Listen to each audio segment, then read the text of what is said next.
네, 계속해서 전문가 모시고 정치권 소식 자세히 살펴보겠습니다. 고성국 박사, 차재원 부산 가톨릭대 조빙교수, 소정섭 시사저널 전 편집국장 나와 계십니다. 안녕하십니까? 안녕하세요. 반갑습니다. 자, 지방선거 참패 이후 위기에 처한 한국당, 당 수신 방안을 놓고 갈등의 골이 점점 깊어지는 모습인데요. 10년도 넘은 얘기죠. 친박계, 비박계 또다시 충돌하고 있습니다. 그렇습니다. 혁신, 쇄신 이런 말은 사라지고 또다시 이제 해묵은 이른바 계파 갈등 논란이 전면에 부상하고 있는 그런 모습이어서 아마 국민들이 바라는 모습은 아닌 것 같습니다. 예. 어제 조선 의원 간담회에 참석한 비박계 박성준 의원의 휴대전화 이 메모가 이제 포착이 됐는데 거기에서 이제 친박 핵심들이 모이고 있다. 세력화가 필요하다. 또 적으로 본다, 목을 친다 이런 내용들이 이제 메모되어 있는 것이 카메라에 포착이 되면서 친박계들이 강하게 또 반발을 했습니다. 결국은 비박계가 이른바 당권을 잡기 위한 의도를 노골로 하고 있는 것 아니냐 이런 식으로 이제 친박계들은 목소리를 높이고 있고 이에 대해서 비박계 의원들은 어제 아침에 김무성 의원을 중심으로 해서 한 20명이 또 모여가지고 김성태 권한대행의 혁신안에 좀 힘을 싣자 이런 얘기들을 나눈 것으로 알려지고 있기 때문에 이게 점점 어떤 해묵은 계파 갈등 논란으로 더 자유한국당이 빠져드는 것 아니냐 뭐 이런 지금 해석이 나오고 있습니다. 저런 문자가 이렇게 발견되게 되면 뭐 친박계 입장에서는 당연히 좀 반발할 수밖에 없는 상황일 수도 있다 이런 생각도 드는데 자, 친박계 4선 의원이죠. 정우택 의원, 김성태 권한대행을 향해서 날선 비판을 했습니다. 직접 들어보시죠. 중앙당 해체라든지 이런 거는 이걸 독단적으로 결정했다는 것이죠. 앞으로 비대위가 구성이 되면 그 비대위에서 이런 결정을 총의를 모아서 내려지는 과정을 거쳐가야 되거든요. 근데 이건 혼자서 본인이 마치 하늘에서 떨어진 포청천처럼 행동하는 것은 황당한 행동이죠. 자, 하나로 똘똘 뭉쳐서 당 수습에 나서도 정말 힘겨운 비상 상황인데 이 와중에 10년도 넘고 정말 10몇 년 된 친박, 비박, 뭐 친이 뭐 이런 얘기, 뭐 친이는 안 나오고 있습니다만 이런 얘기 나오는 거 이거 어떻게 봐야 될까요? 뭐 한국당 의원들이 습관적으로 친박 뭐 이렇게 용어를 써서 지금 이제 이 앵커께서도 친박, 비박 이렇게 표현을 해 주시는 것 같은데 사실 그거 굉장히 높게 평가해 주는 겁니다. 지금 한국당에 무슨 세력이 있습니까? 친박이 어디 있고 비박이 어디 있습니까? 냉정하게 보면 그렇네요. 오로지 자기 생존을 위해서 어떤 길을 가는 것이 좋겠는가? 어떻게 가야 자기가 다음 선거에서 살아남겠는가? 1년 10개월 남은 총선에서요. 이런 계산밖에 없는 집단들로 보이지 않습니까? 이거를 무슨 대단한 세력 대 세력의 싸움으로 이렇게 서술해 주는 것 자체가 저는 상당한 과대평가다 이렇게 생각합니다. 지금 한국당이 그러니까 이런 6.13 선거 정말 이런 참패가 없었지 않습니까? 이 대참패 이후에 한 5일 정도밖에 안 되는데요. 이 5일 동안 보여준 한국당의 저런 모습을 국민들이 보고 정말 한국당에 그나마 있던 정도 다 떨어졌다 이렇게 말씀하시는 분들이 많아요. 저는 이 상황에서 뭐 양쪽 뭐 어느 쪽이 더 뭐 올래 그러네라고 얘기할 필요도 없다고 생각하지만 그러나 이제 굳이 그래도 이 시시비를 가리자면 홍준표 대표 사퇴 후에 권한대행 체제가 들어서서 김성태 권한대행이 최대한 빨리 혁신 비대위를 구성하고 전권을 넘기겠다 이렇게 하고 있는데 그렇다면 이 김성태 권한대행 체제는 뭐 길어봤자 그저 일주일 열흘 보름 아니겠습니까? 그러면 최대한 빨리 혁신 비대위를 구성하는 과도기적인 역할을 빨리 수행하고 뒤로 빠져줘야 되잖아요. 그런데 저 김성태 권한대행 체제가 뭔가를 자꾸 하려고 그러니까 이제 이런저런 뭐 공방이 거칠게 오가고 의총에서 소리가 나고 저런 메모들이 나오고 이러면서 지금 분란이 지금 증폭되고 있는 것 같거든요.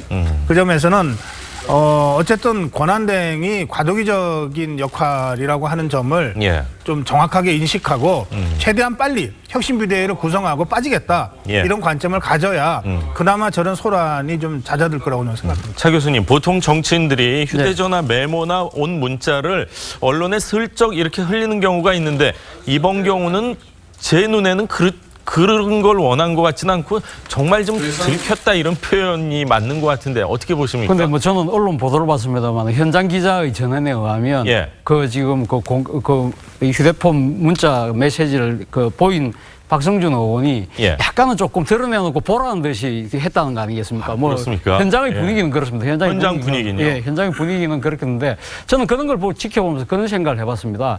위기를 우리가 기회로 만든다는 표현을 많이 쓰잖아요. 그렇죠. 그런데 지금 그 자유한국당 내에 초선도, 중신도, 친박도, 비박도 김성태 원내대표도 말 그대로 진짜 위기를 기회로 삼으려고 하는 것 같아요. 무슨 기회를 삼느냐?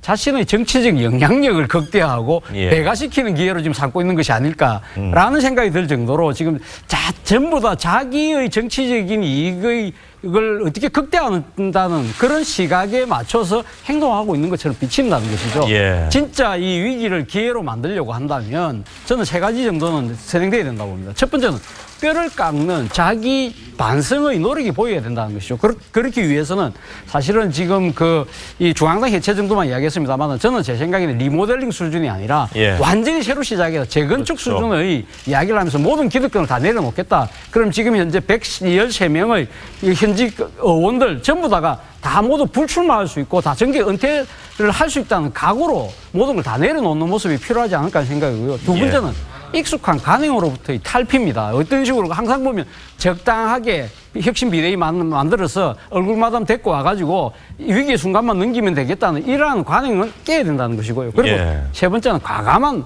발상의 전환이 필요하다는 겁니다. 사실 보수 가치를 재정립해야 되는데 그중에서도 좀 이번에 보니까 아주 수구 냉정적인 색깔론에 의지하는 그러한 식의 이 선거 전술이라든지 이러한 옛날의 기존 전술 이런 데서는 빨리 벗어나야 된다는 것이죠. 그리고 또 지금 국회가 사실은 공전 중입니다만은 예. 당내 투쟁은 당내 투쟁, 당내 혁신은 따로 하더라도 예. 국회 조기 정상화를 통해서 민생은 챙긴다는 그러한 또 모습도 보여줄 필요가 있지 않나 생각이 듭니다. 지금 국회의장도 지금 공석인 공석이죠. 거죠? 예. 예, 공석인 게 계속되고 있는데 자, 김성태 권한대행은요 어제 초선 의원들 모임에서 개파간 목소리 용인하지 않겠다 이렇게 경고를 했습니다.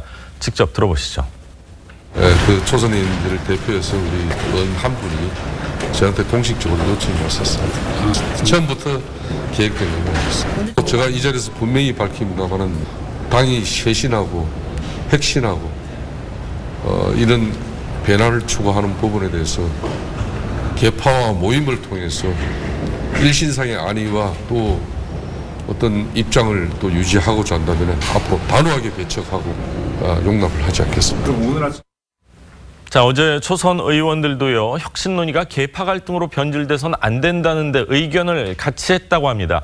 자, 보수 원로라고 할 수 있죠. 김형오 전 국회의장 친정이라고 할 수 있는 한국당을 향해서 정말 쓴소리를 하셨습니다. 그렇습니다. 어제 보수 혁신과 관련된 한 대학에서 열린 세미나에 참석을 해서 여러 가지 얘기를 했는데 일단 자유한국당 중진들을 향해서는 인당수에 몸을 던진 심청처럼 깨끗이 던져라 이렇게 고언을 했고요. 초재선 의원들을 향해서는 당 개혁을 위해서 당신 스스로가 어떻게 몸을 던질지 고민하고 실천을 해달라 이런 얘기를 했습니다. 그러면서 자유한국당의 7가지 죄라는 것을 이렇게 꼽았는데 대략 꼽아보면 이렇습니다. 첫 번째가 새로운 인물을 키우지 못한 죄, 두 번째는 권력의 사유화에 침묵한 죄, 그리고 세 번째는 개파 이익 챙기느라 국민 전체 이익을 돌보지 않은 죄, 또 막말과 품격 없는 행동으로 국민을 짜증나게 한 죄 등 7가지를 쭉 이렇게 얘기를 하면서 이것이 자유한국당의 7가지 죄다 이렇게 하면서 변화를 또 촉구를 했습니다. 자, 김영호 전 의장 지적한 7가지 죄 얼핏만 봐도 구구절절 다 맞는 얘기가 아닌가 하는 생각인데 한국당 의원들 입장에선 정말 가슴에 팍 와서 꽂히지 않을까 하는 생각인데 경중을 따지긴 그렇지만 7가지 중에 어느 게 가장 한국당이 잘못을 해서 지금 이렇게 국민들로부터 사랑을 받지 못하는 걸로 보이십니까? 정말 경중을 따지기 어렵죠. 예. 저는 어제 이제 서강대에서 있었던 그 모임에 제가 진행을 봤습니다. 예. 그래서 김영호 의장의 키노 스피치부터 쭉 같이 했는데요. 사실은 어제 굉장히 강력한 요구들이 막 쏟아졌습니다. 예. 이 보수 원로들, 원로 학자들 또 언론인들이 함께 했던 자리인데요. 지금 즉각 113명의 한국당 국회의원들 전부 의원직 사퇴해라. 예. 그렇게 하고 재보궐을 통해서 다시 한번 옥석을 가리고 국민 심판을 다시 받는 정도의 각오가 필요하다. 이런 정도의 강한 요구들이 쏟아졌습니다.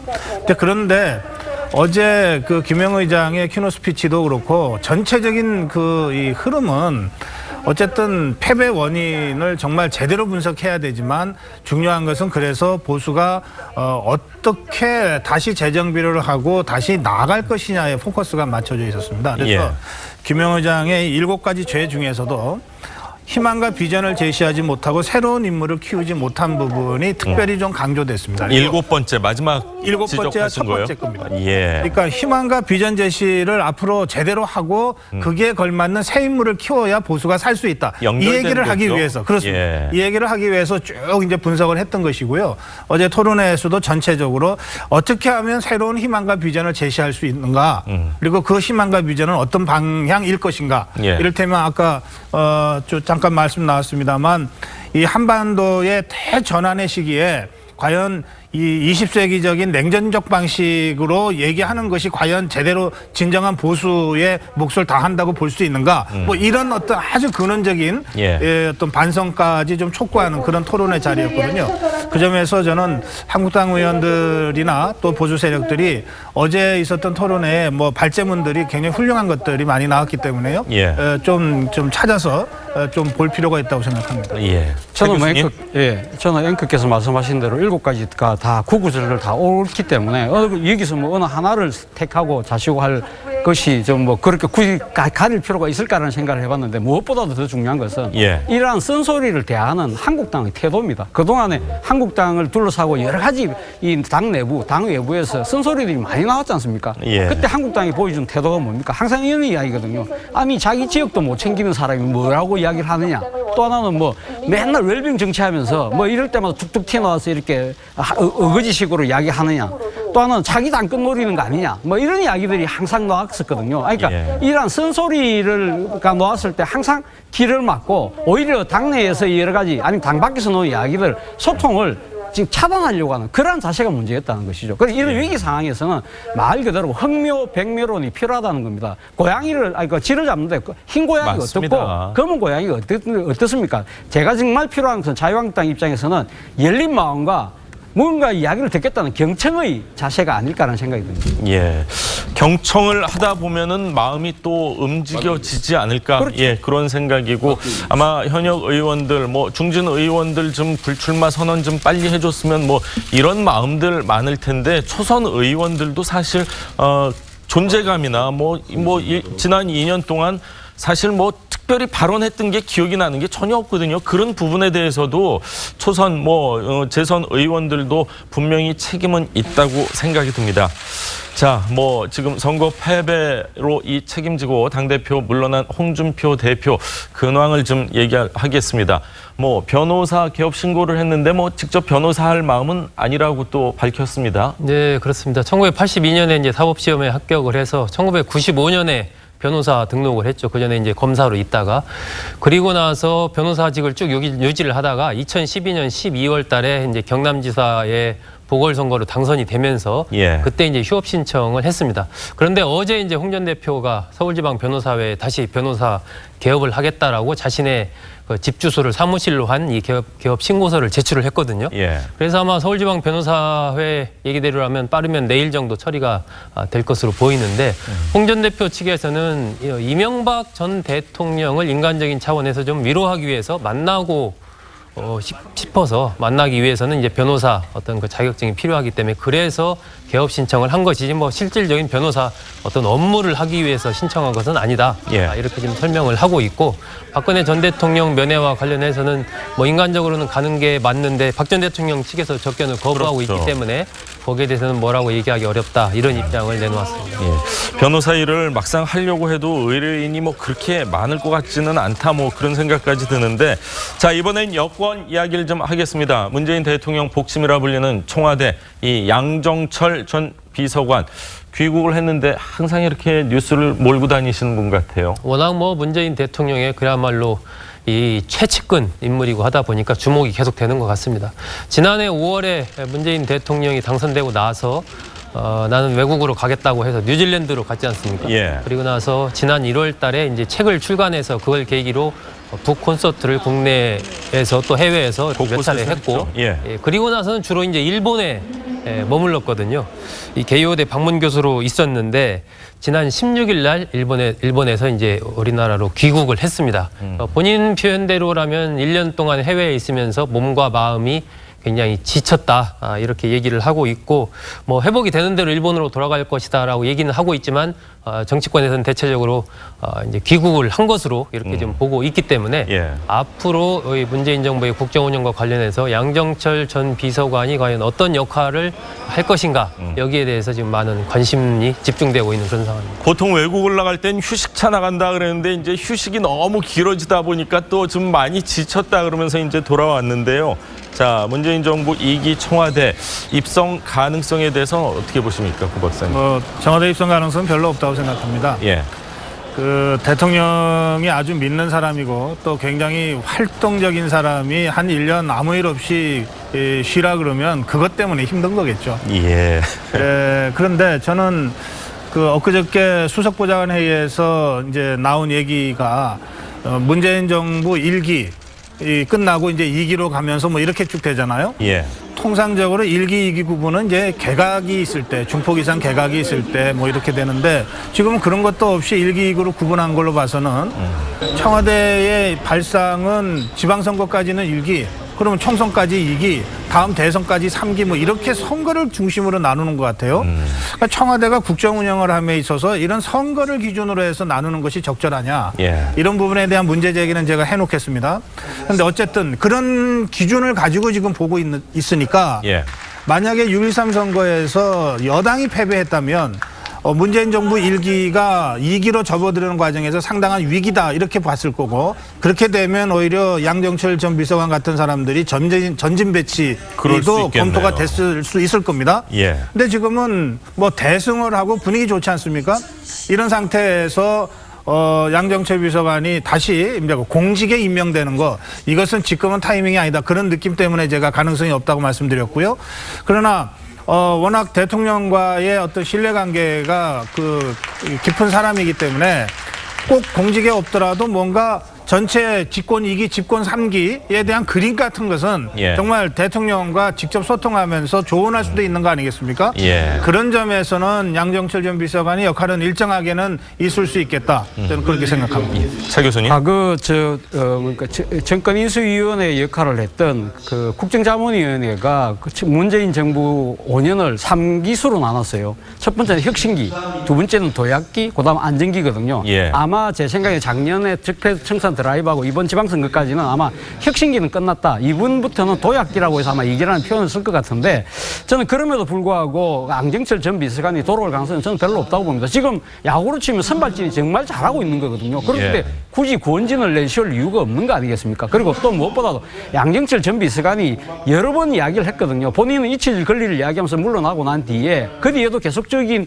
이야기를 하면 자신은 더 이상 돌아오지 않겠다는 이야기를 하고 있는 상황이기 때문에 뭐 예. 저는 뭐 국내에 돌아왔다고 해서 우리가 이렇게 과도하게 관심을 쏟을 필요가 있을까라는 생각이 드는데, 그럼에도 불구하고 왜 그 신경이 쓰이느냐, 사람들이 많이 신경을 쓰느냐 부분은 오늘 인터뷰에도 놓은 워딩이 양정철 전 비서관이 말이라면 저는 이 표현을 좀 고칠 필요가 있다고 봐요. 백의종군이라는 표현을 썼는데 백의종군이 뭡니까? 흰 옷 입고 군대를 따른다는 뜻 아닙니까? 군대를 예. 따르는 건 뭡니까? 흰 옷을 입고 있지만 언젠가는 전쟁터에 나설 가능성을 열어두고 있다는 뜻이거든요. 그렇다고 한다면 백의종군이 아니라 백이 낙향을 해서 아예 네. 정치권 권력의 동향하고는 거리를 두겠다는 그러한 표현을 확실하게 쓸 필요가 있지 않나 생각이 듭니다. 예.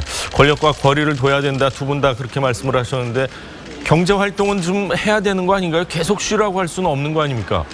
아니 꼭 권력하고 관계없이 예. 워낙 능력이 출중하신 분이니까 다른 예. 식으로 생계를 꾸려나갈 방법은 충분히 있다고 봅니다. 제가 예. 권력과 거리를 두라고 말씀드린 건 아니고요. 예. 그러니까 지금이 등판 타이밍은 아닌 것 아닌 것 같다. 같다. 그러니까 그러나 공직에 들어가지 않더라도 역할은 할 수 있지 않겠는가, 이런 예. 것이고요. 그 양정철 씨의 개인적인 그 이 생계 문제는 전 잘 모르겠습니다. 예, 근데 뭐 사기업 같은 데 들어가면은 뭐 더 논란이 일을 수 있기 때문에 권력과 너무 가깝다 보면은 처신에 참 어려움이 아니 양경철 전 비서관의 능력 예. 중에 탁월한 능력 중에 글쓰기 능력이 있거든요. 예. 저는 대체로 이런 경우에 선거를 통해서 그 국민적으로 심판받는 것이 제일 합당하다고 말씀을 드려왔습니다. 그러니까 예. 저는 양정철 비서관의 경우에도 정말 백의종고이라는 표현 속에는 언제든 출전할 수 있다는 뜻이 포함되어 있다면 예. 2년 후 총선에 나가서 국민들로부터 한번 선택받는 것이 어떠냐 그렇게는 제가 권하고 싶습니다. 예, 향후 아이가 어떤 모습을 또 보일지. 아내가 또 선생님을 하고 있고 예. 아들이 한 명 있는데 얼마 전에 군대를 갔습니다. 예. 그래서 사실 뭐 생활하는 데는 상관이 없습니다. 자, 양 전 비서관의 이제 생활까지 저희가 걱정을 했는데, 자, 오늘 세 분 말씀은 여기까지 듣도록 하겠습니다. 감사합니다. 고맙습니다.